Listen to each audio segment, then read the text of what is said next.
Bismillahirrahmanirrahim. Assalamualaikum warahmatullahi wabarakatuh. Alhamdulillahirrahmanirrahim. Wassalatu wassalamu ala asyrofil anbiya'i wal mursalin nabiyina Muhammadin wa ala alihi washabihi ajmain amma ba'du. Alhamdulillah, puji syukur kehadirat Allah Subhanahu wa taala yang melimpahkan kita ribuan nikmatnya.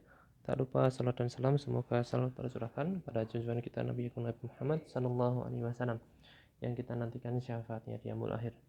Kita buka dulu dengan bacaan basmalah. Bismillahirrahmanirrahim. Baik, pada kesempatan kali ini kita akan belajar tentang peluang ya. Peluang itu bisa disebut juga kemungkinan ya. Kemungkinan. Nah, mudahnya itu kalau semisal kita bermain bola gitu ya. Kita bermain bola, kemungkinan kita menang itu berapa begitu. Karena dalam permainan bola itu kan hanya ada menang dan kalah. Bola itu bisa menang, bisa menang, bisa kalah. Berarti kalau peluang kita menang itu cuma 50-50 begitu ya. Menangnya 50%, lah 5%. 50%, kalahnya juga 50%. Berarti peluang menangnya biasanya peluang itu disimbolkan dengan P ya. Peluang gitu. Bola. Itu cuma setengah karena 50% gitu. Itu menang ya maksudnya ya. Peluang bola untuk menang. Kalah pun juga sama, cuma setengah, cuma 50%. Nah, seperti itu. Jadi mudahnya seperti itu ya. Contoh lagi, semisal istri Ustadz itu kan mau lahiran gitu. Peluang kemungkinan anaknya lahir cewek atau cowok berapa begitu. Cewek itu berapa, cowok itu berapa. Nah, kan gender itu cuma ada cewek sama cowok ya. Berarti kalau diminta berapa peluang kemungkinan bayi yang lahir itu cowok, berarti ya sama, cuma 50% atau cuma setengah gitu.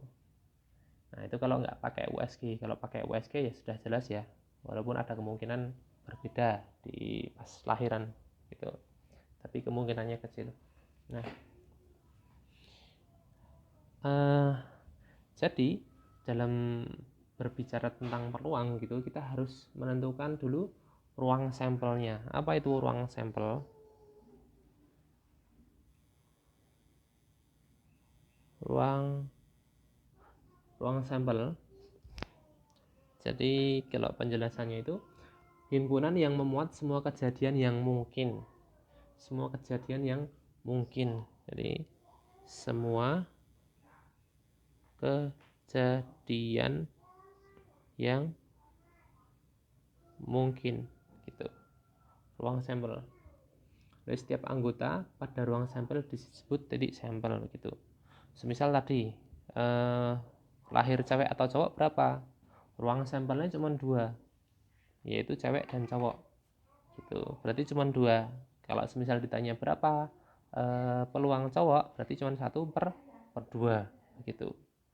Berbeda dengan semisal dadu. Ruang sampelnya dadu berapa? Kalau dadu, ruang sampelnya itu ya mata dadu ada berapa? Ada 1, 2, 3, 4, 5, 6. Nah, berarti ruang sampelnya ada 6 begitu. Nah, misal ditanya begitu, berapa peluang muncul angka genap gitu ya. Berapa peluang muncul angka genap? Peluang genap. Berarti yang genap itu kan 2, 4, 6. Berarti kan 3 angka ya. 2, 4, 6. Berarti 3 per keseluruhan gitu. Ruang sampelnya ada berapa? Ada 6. Berarti 1/2. Berarti muncul peluang muncul angka genap ada setengah gitu. Jadi disederhanakan paling sederhana ya gitu. Nah, nanti ada istilah lagi frekuensi harapan gitu. Kalau kita sudah bisa menentukan peluangnya berapa, nanti ada pertanyaan lagi, berapa frekuensi harapan gitu.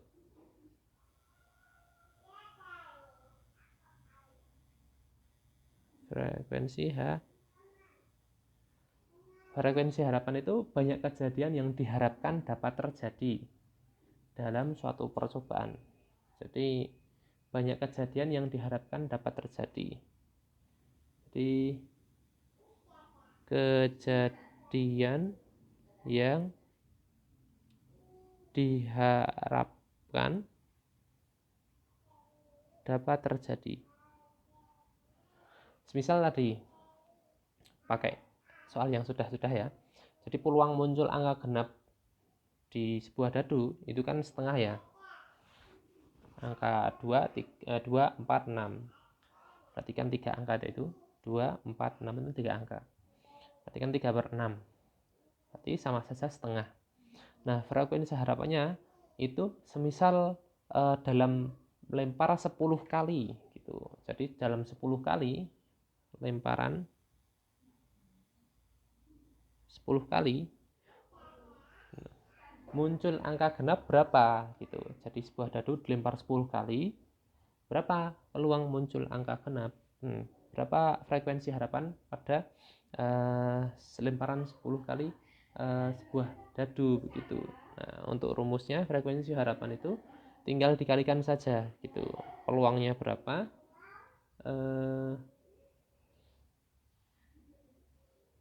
Frekuensi harapan peluang apa ya ini ya, peluang genap dikali banyak kejadian, banyak percobaan, banyak lemparan, banyak percobaan. Tadi kan percobaannya banyak 10 kali lemparan kan, berarti sama saja peluang genapnya setengah dikali banyak percobaannya 10, berarti 5 frekuensi harapannya ada 5 gitu. Jadi tinggal dikalikan saja. Kita harus menentukan dulu peluangnya berapa, setelah itu tinggal dikalikan berapa kali percobaannya gitu. Kalau percobaannya 50 kali berarti frekuensi harapannya tinggal setengah dikali 50 alias 25. Seperti itu. Kemudian ini mungkin tidak semuanya ya teman-teman ya. Soalnya ada sederhana saja karena peluang itu agak rumit sebenarnya. Jelasnya agak jelimet. Nanti ada frekuensi harapan, ada frekuensi relatif.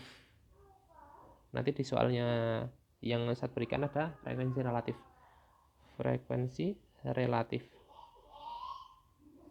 Frekuensi relatif itu adalah perbandingan antara frekuensi kejadian terhadap banyak percobaan. Jadi perbandingan antara frekuensi kejadian dengan banyak percobaan.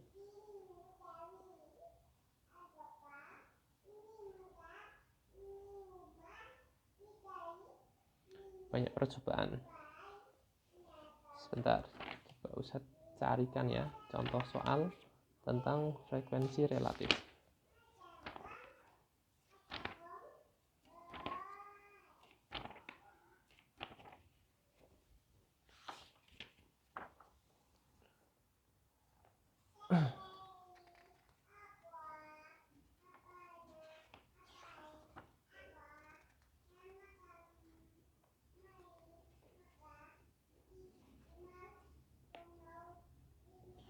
Nah, ini misal ya. Jadi contohnya sebuah uang logam ditos atau diundi ya sebanyak 150 kali.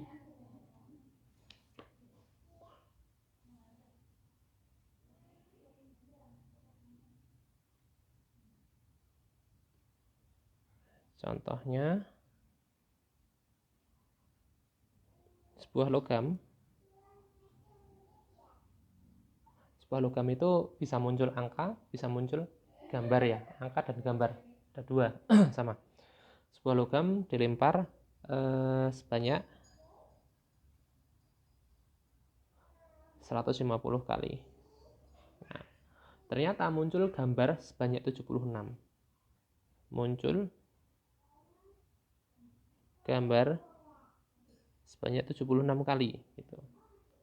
Nah, berapa frekuensi relatifnya begitu. Berarti tinggal munculnya berapa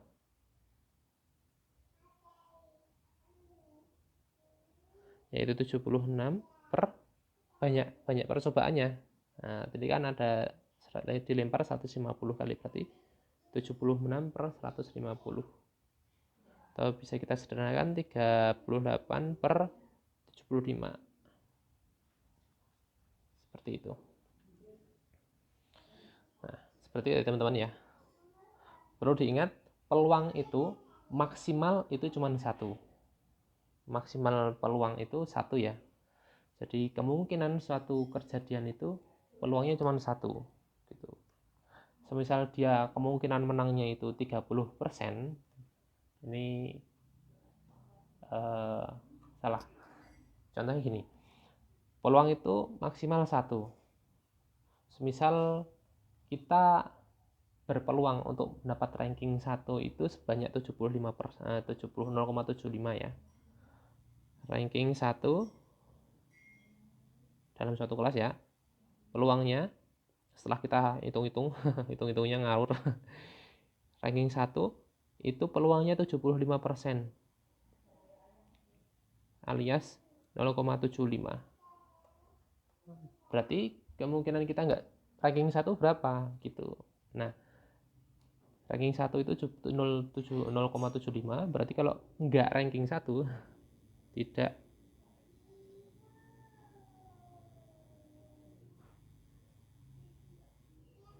satu, berarti tinggal 1 dikurangi 0,75, yaitu 0,25%. 0,25 maaf, 0,25 atau 25%.